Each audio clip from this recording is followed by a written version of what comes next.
Hi, this is Greg Fish, and welcome along to my new limited series podcast, where I'll be reading a few chapters from my book, Because I'm Richard's Son. It's a book about how my relationship with my dad shaped my life. It's for those of us who've often felt like we just can't measure up.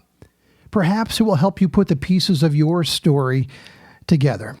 If you'd like to know more about my book, you can check it out at CorbinFosterMedia.com. That's CorbinFosterMedia.com. Now today's episode, Bluegill. There's a ripe and ready time of the morning when the sunlight has barely breached the horizon and the bluegill are hungry and searching for a meal. If you hit just the right farm pond at just the right moment, while the summer day is still cool and fresh, you might be in for the fish fight of your life. You'll wrestle your poles and bug spray into a tiny john boat and push out into the water. Or perhaps you'll settle into an inner tube with rubber flippers on your feet for navigating. Either way, the goal is intentionally positioning yourself to cast towards the cattails or stick-ups. Once you place the bee moth on the hook of your keystone jig and gently fling it towards the bank, be careful not to get it tangled around a log salmon. Grandpa introduced me to that term. When his fishing line would get caught on a branch, he would exclaim, "I've caught a log salmon!" Casting bluegill bait takes a certain finesse. It's lightweight and it's easy to overcast or undercast. It's embarrassing when the line whirs pathetically as the lure plops into the water a mere 2 feet in front of you. But as your fishing muscles awaken, the pole and the line become extensions of your being, and it's as if you can will the bait to the perfect spot. Within the first few casts of your line, you will begin to connect with whatever lies below the surface. It's not unusual for the baby bluegill to clean the bee moth off of your jig. Sometimes the babies will take full hold of the hook and come out of the water crying for their mother.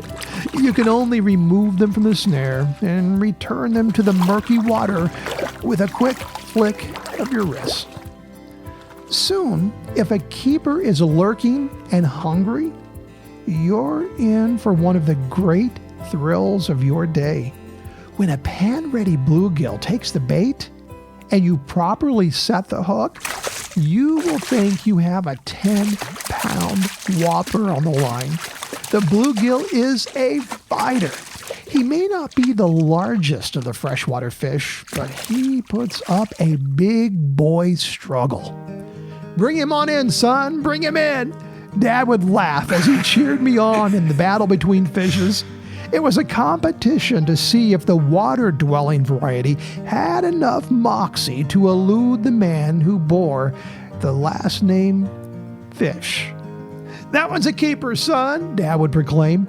"I can clean that one just fine." And he could. Dad was a fish cleaning virtuoso. Whether the catch of the day was sparse or bountiful, Dad would whiz through one fish after the other with lightning speed. He would lay the fish out, skin it, fillet it, then flip aside the remains in what surely must have been record time. Bluegill was our favorite fish to eat. Bass was wonderful. Crappies were just fine. Even the occasional catfish was a joy to sizzle up in the pan. But to our humble estimation, none were better than our favorite member of the sunfish family, the beautiful bream bluegill. Some of the best memories of my life are of Dad and me wetting a line on peaceful waters. The two of us didn't always get along in my growing up years. I was different. I would rather play my guitar than work on a car with him. I was lousy at catching a baseball, and I had no interest in hunting.